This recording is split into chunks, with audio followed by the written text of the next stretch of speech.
Hey guys, Kai back here. I'm gonna teach you how I teach my clients how to do a squat. So, first of all, the most basic thing, okay, is just I just want you to take a seat and stand up. Okay, we're gonna repeat this movement 10 times.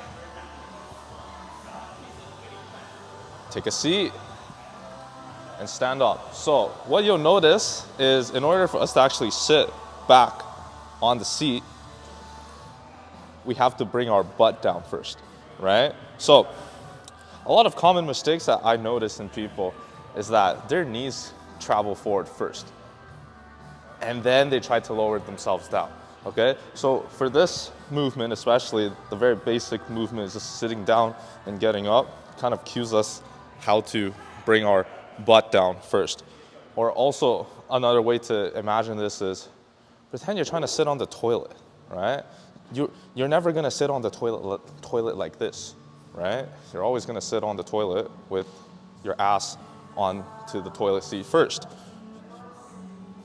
Good. So once we get used to this movement, okay, all we're trying to learn from this movement is sitting back with our butt, as well as trying to distribute that pressure evenly throughout our foot. Because oftentimes when your knees travel forward, right, your heels will rise and all that pressure falls onto your toes, which then causes you to become very, very imbalanced.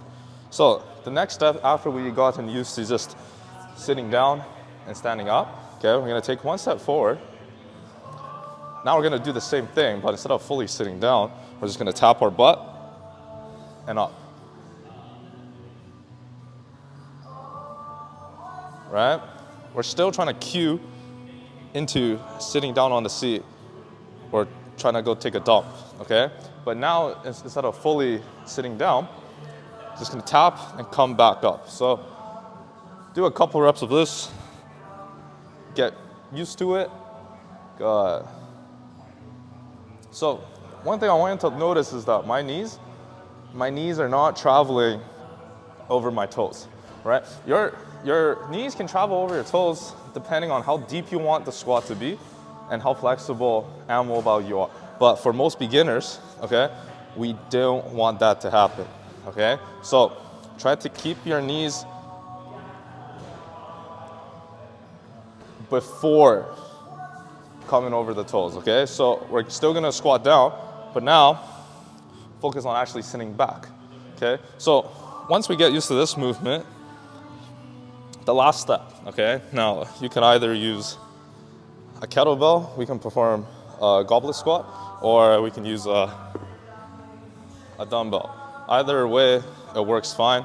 Just, pick your poison. So I'm gonna demonstrate what it looks like with the dumbbell. So we're gonna cup it to our chest, get into the squat stance, and we're gonna think about bring our butt down first, tap the box and come back up, the box and come back up. I'm gonna show you with the kettlebell now. Cup it,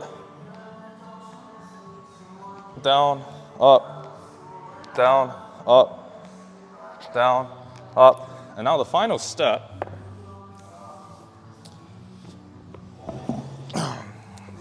gonna remove the bench or a box.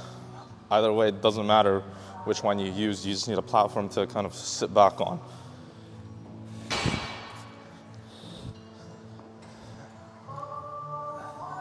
Now we're just gonna perform the squat, holding the weight in front of our chest without a place to put our butt to. So,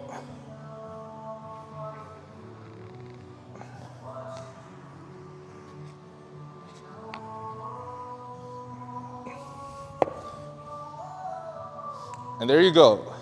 A squat that you can't fuck it up.